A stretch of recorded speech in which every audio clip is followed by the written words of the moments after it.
Welcome back to Take a Pitch. I'm Billy, accompanied by Max, and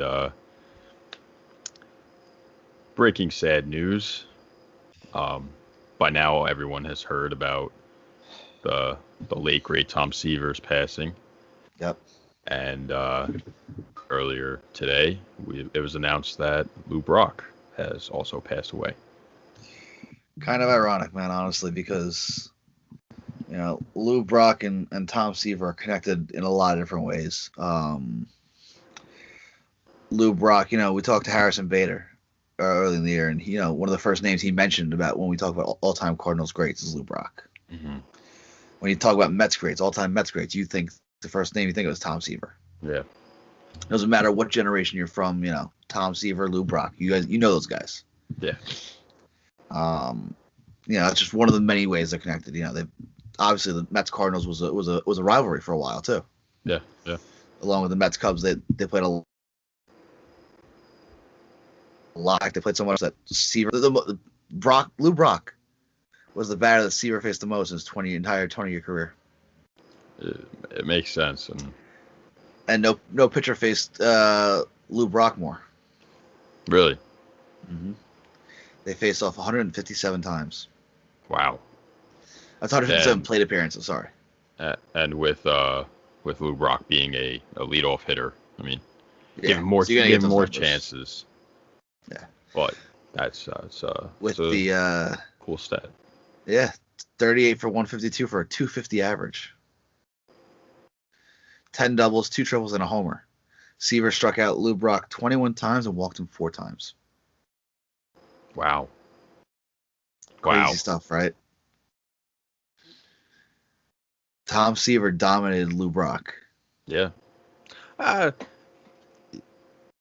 don't know if dominate is the right word, but he had the upper hand. He owned the upper him. hand. Yeah.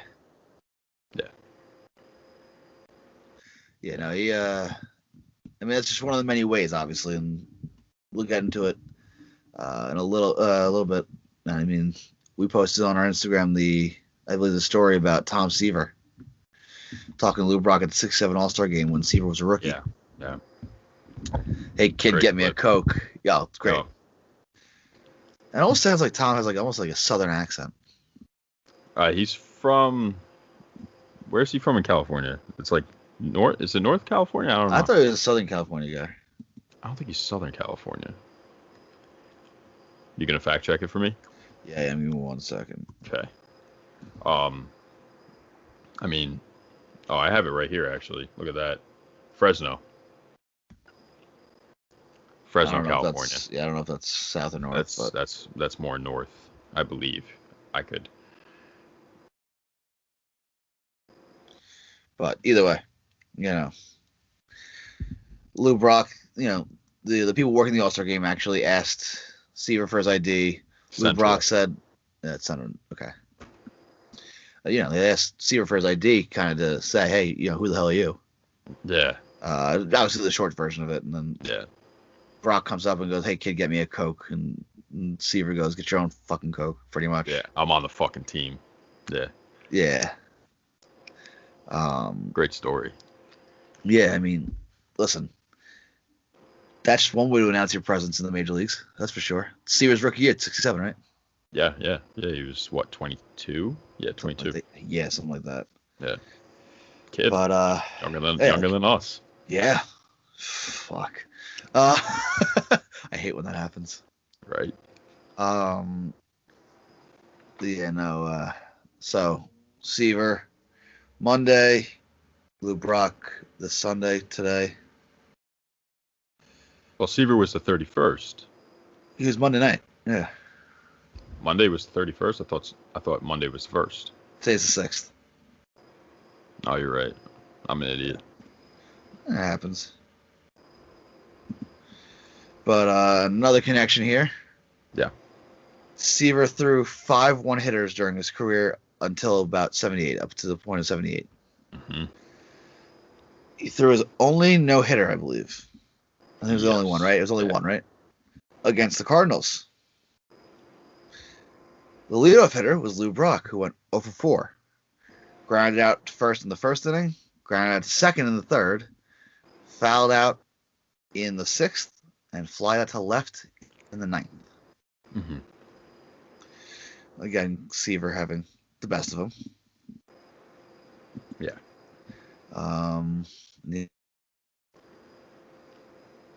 Yeah, it looks like there's a couple other connections here on MLB.com, it says. Yeah.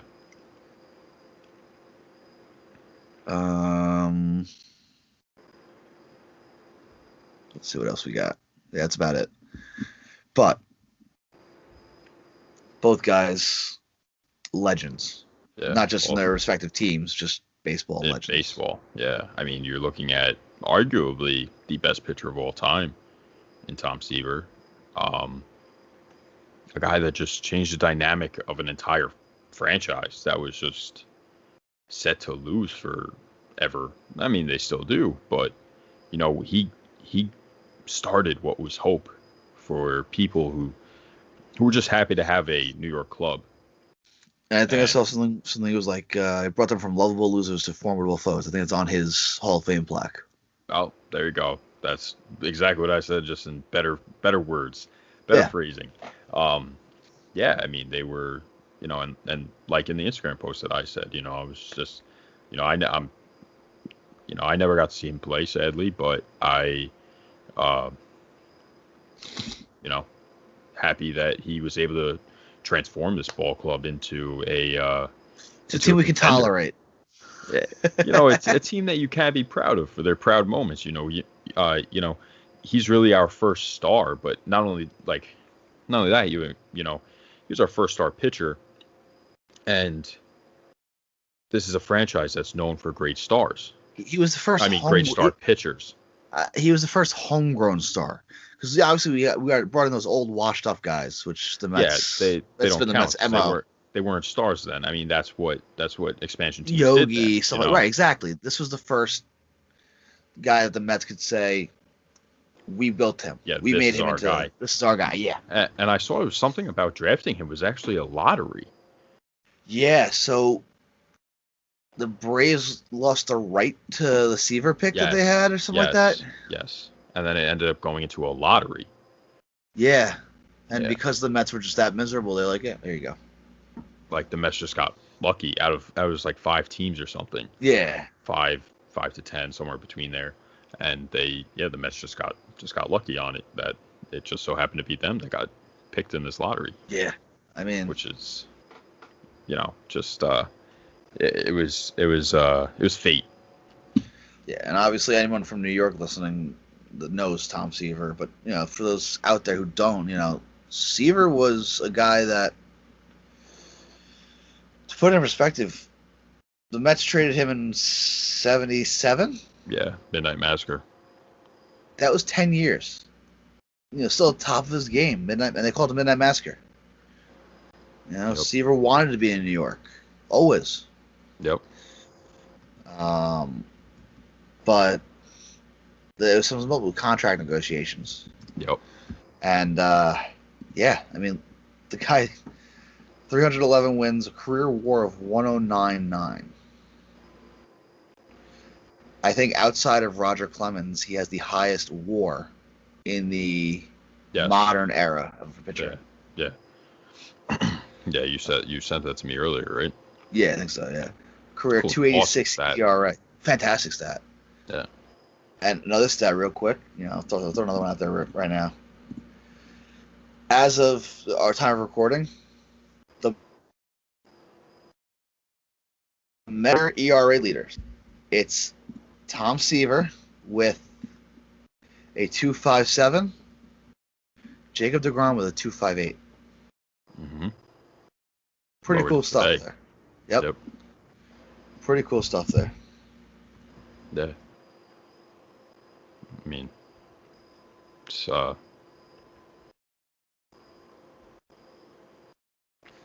legend. Sucks. A giant, really, in the game. Yeah, and I honestly I can't wait to see that Tom Seaver statue. It's long overdue. He should be able to see it. Yes. He should have been able to see it. Just another aspect of mismanagement by the Wilpons. Yes, but they weren't a we weren't a statue franchise. We're not a Right. We never were this pageantry franchise. no. And you could chalk it up to the Wilpons being cheap or whatever, but it's coming, thank God, and I can't wait to see that and take some nice pictures of it. And yeah. Yeah, no, it's yeah. And then obviously Tom Seaver there and Lou Brock today. Just really an unfortunate thing because I don't think they announced the cause of death. I don't know. But Seaver was between it was complications of Lewy body dementia and COVID-19, unfortunately. Coronavirus, Yep. Lyme disease. That's what who said it? MLB Network said that Lyme disease, right? I saw everyone say Lyme disease. See, in the Hall of Fame had out coronavirus. Yeah, it's weird. Either way, the underlying cause was the dementia, and unfortunately, yes. I mean, it's a horrible, slow, deteriorating disease, and it's he retired from the public eye. What, this year, right, or last year? Yeah, last year. Yeah, 2019. The beginning of they announced it in April 2019 that he was not going to be attending the 69 ceremony. Reunion thing. Yeah. Yep.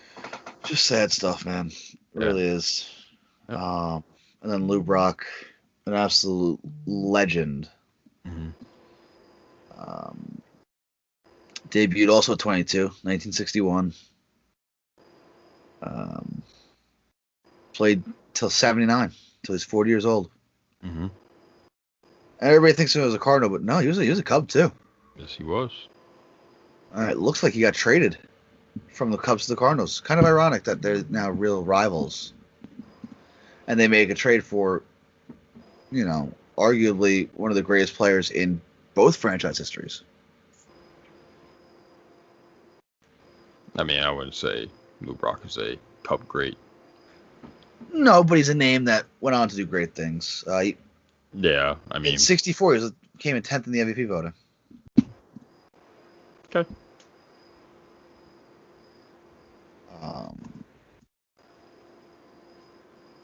See what else we got. And then he only kind of went from there. Lou Brock never won an MVP. I mean, it's not really surprising. He wasn't unless you were hitting like 350. If you weren't hitting 30 home runs, it was going to be pretty hard to win an MVP. 71, he had 313, 64 steals. He only had 7 homers. Drove in 61. Scored 126 times. Not enough for back then. No. That was actually his best year OPS-wise at an 810. Yeah. An OPS plus of 126. Mm-hmm. Oh, sorry, 64 was at 821. Sorry. Okay. But Lou Brock just one of he really brought stolen bases to the forefront of the game. Mm-hmm. Ty Cobb was one of those guys that back in the day would steal bags. Those guys would, but really, it wasn't really a big thing until Lou Brock came around. Like, it wasn't like a noted stat or like it wasn't like something people kept an eye on. No. I don't know. I disagree, but maybe you're right. Why do you disagree? Because it was more of a small ball game then. So why wouldn't stolen bases be part of the game? Stolen bases kind of really just faded out, where it was really just huge in the inception of baseball. In the 1800s, stolen base was, one of the biggest things. And probably up until, 5 to 10 years ago, it really started fading out hard. So would you argue then that he was the first iconic base stealer? Yes. Okay. Definitely. He was the first guy known to steal bases as his MO. Yes. Yeah. I mean, yeah. If if you say best stolen base leaders, or not leaders, just best base runners, stolen base guys, of all time, you're gonna pick. He's gonna be in your top 5. He's gonna be in everybody's top 5. Yeah. If they know baseball. It's him and Ricky at the top. Yeah. I don't think anyone hits those top two. I think it's those two. There's a wide margin between 2 and 3. Who would be number 3? I don't even know. Who would you say? Kind of hard. Maybe Ichi. Okay, I can see that. Yep. Reyes, maybe. Reyes, I would take him as a base stealer, as a base runner. Yeah. But too many leg injuries. Realistically, that's kind of when you notice the decline of steals, is when Reyes kind of faded out of relevancy. Yeah, I mean, well, really just he got older. I mean, he was getting into his 30s. You know, it's going to be hard for him to run. Stealing bags as much as he was when he was young and fleet of foot. Yeah. But, you know, Reyes, you could say, is the last one. Whereas Lou Brock in 74 at 118 stolen bases. Yeah. Wow. Yep, and he is the National League record holder to this day, and led the league 7 times in steals. Probably will be for the end of time. You know, he has more steals than RBIs. Not surprising. 938 to 900. Yeah, leadoff hitter. Yeah. And we actually have a couple stories of our own where we have each. 2013 All-Star Fan Fest was at the Javits Center. When the All-Star game was at Citi Field. Lou Brock was on a panel. It was him and Ozzie Smith. They were just talking baseball.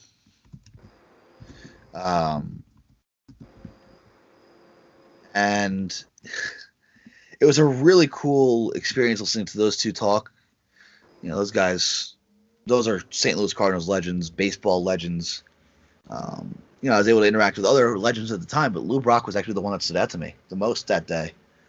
And I'm talking, I met Gaylord Perry, got his autograph, another Hall of Famer, Frank Thomas, and Cal Ripken. I asked them, you know, what was their typical game day like, you know. I had these interactions, but Lou Brock was the one that stood out to me, and he was leaving the panel. I was kind of walking next to him, and I asked him a couple questions, just kind of trying to talk baseball. He looks at me and goes, don't stop asking questions, kid, and gives me a fist bump. To this day, it's the most memorable experience I've had with a professional athlete. It's a very nice story. Yeah. Sounds like he was a nice guy. Seemed like a really nice guy. Had a nice southern accent. Yeah, where's he from? I think it was Arkansas. Arkansas. Ooh. Yeah. He was born in Arkansas, went to high school in Louisiana. Oh, there you go. And college in Louisiana as well. Gonna have a nice deep South accent with that. Oh yeah. But he, you know, like what everyone says. Yeah. What everyone says, you know, it sounds like he was just a pleasure to be around. I mean, yeah, that's the thing. You hear all the time that these guys are great people outside the game. You know, sometimes you'll hear some guy's an asshole, but you'll hear these guys are great people. Lou Brock really was just every fan that came up to him as he was trying to walk out, he would smile, shake their hand, say hello. You know, just one of those guys that. I mean, the security hated him. It seemed like. Why? Because he kept, you know, every fan that came up to him, he would want to say hi. It seemed like. Oh, okay. But yeah. Hey, it's a nice guy. Yeah. And you have a story of your own?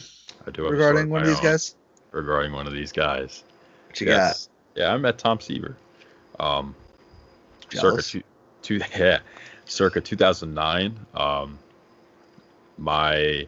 My mom's friend, Joanne, gave me and my dad tickets to meet Tom Seaver, and I came with tickets to the game, and it was like second row or something, really good seats. But you know, I was cool to go to the game, but I was hyped to meet Mets legend and me. Like this is when I first start really focusing on pitching.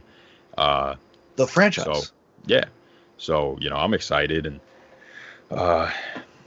he gives his little speech. We sit down, and there was like a buffet, really really good food, and we sit down, and he gives a speech, and we get to go up and meet him, And I go up to him, put out my hand for a handshake. I'm like, "Hey Tom, nice to meet you." And he's like, "What's your name, son?" And I'm like, "Billy." He's like, "Bill." He's like, "You're a pitcher, aren't you, Bill?" I was like, "Yeah." And he's like, "What do you throw?" I was like, fastball, slider, cutter. He's like, "I'll tell you right now, you got to add a changeup to that mix." Did And you I was really? like, "Yeah." That's And awesome. that was just, there was a little bit more to the conversation, Did you but ask him how to throw a changeup? no, he did take a ball though, and he showed me his grips for That's each, awesome. and then he asked me to show him my grips, and He'd be proud of your slider, that's for sure. yeah, and I got a signed Tom Seaver ball right there. There you go. It's authenticated and everything, and it's easily one of my most prized possessions. And he wasn't the first, baseball player I'd ever met. With the little league, dinners, and we'd meet. They'd always have a guy that played in the major leagues. There was some These schlub. B-list guys, yeah. And I'll never forget Brian Stokes, dude. He played for both the Mets and the Yankees, and Yes, he was an absolute fucking prick. Dude, I went up, me and my friend went up to him and asked him for a ball or something because we didn't get a ball, and he was like, "No, what are you guys doing? Get out of here." I was just like, "Dude, what the are you kidding me?" So the fact that this B-list guy is being a dick to kids, and then arguably the best pitcher of all time, was the most humble, one of the nicest, people I'd ever met, and he was very kind, and just like to talk baseball with people, I guess, or well, he seemed to enjoy the conversation with me. So Unlike our friend something. Keith Hernandez. That is something that will always stay near and dear to me. Did he try to fix any of your grips? No. He asked how I held it, and then how did I get around on it, and he was like, "You're perfect." And how old were you at the time? 14. Yeah, September of 2014. 2009. So I was 14. Wow. Yeah. I mean, that's cool though. That's like that. That's one of those things that you're gonna carry that with you forever. Yes. Like generally years down the road, when you and I get to be in our 70s and stuff like that, grandkids will be like, why did you pitch? You'll say, "Oh, I had this conversation with Tom Seaver," and then you tell them who Tom Seaver was, how great he was, and all this stuff, and then it's like, yeah, he showed me how he threw his stuff and stuff like that, and that's just awesome. Yeah. It's a great memory. Very few people get that chance too, with any athlete, really. Yeah. Let alone a Hall of Famer and one of arguably one of the greatest pitchers, if not the greatest pitcher of all times. Yeah, I mean, he had the highest percentage of votes for Hall of Fame until Griffey, Griffey right? Jr. Yeah, in 2016.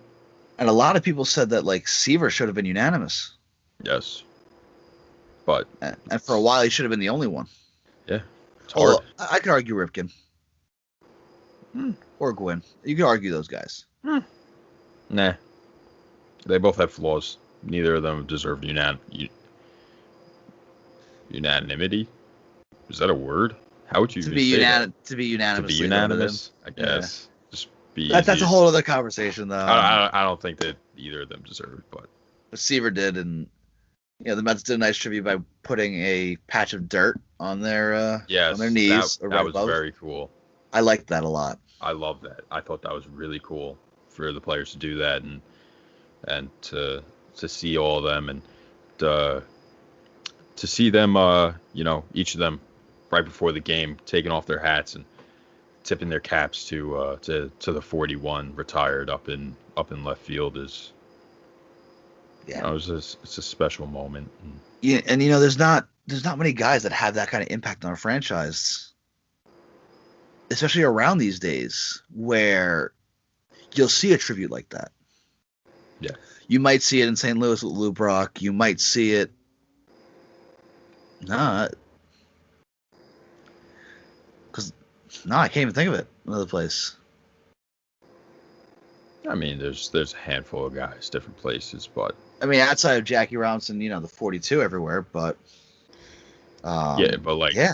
I'm just saying, like Sandy Koufax, for example, in LA. Oh yeah, he'll be one, yeah, because he's been around with young pitchers and even Mike Piazza probably be one with the Mets. Oh, 100%. He is. He is. He is one of those guys. He's one of those guys. He shows up to spring training every year and helps out. It's guys like that, like Rivera and stuff like that for the Yankees. Yep. Evenly with the Yankees.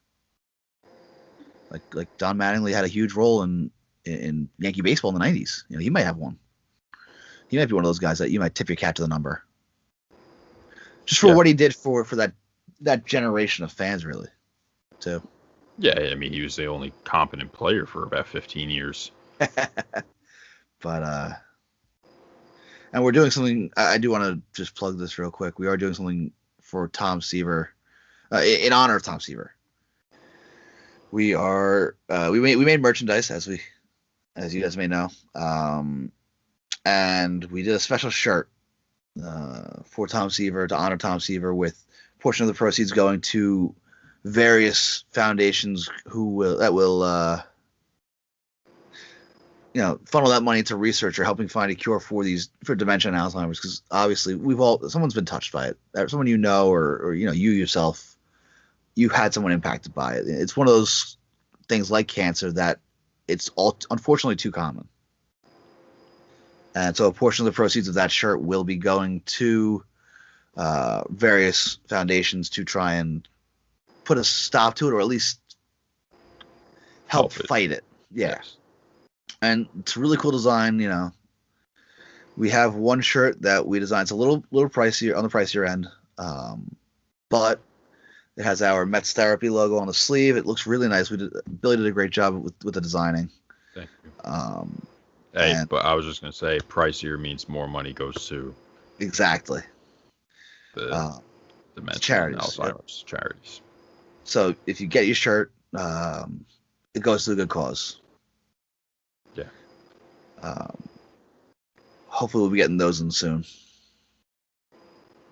But yeah, I mean, not much else you could say about these two legends. I mean, there's plenty you could say, but yeah, people who didn't watch them play, only heard stories.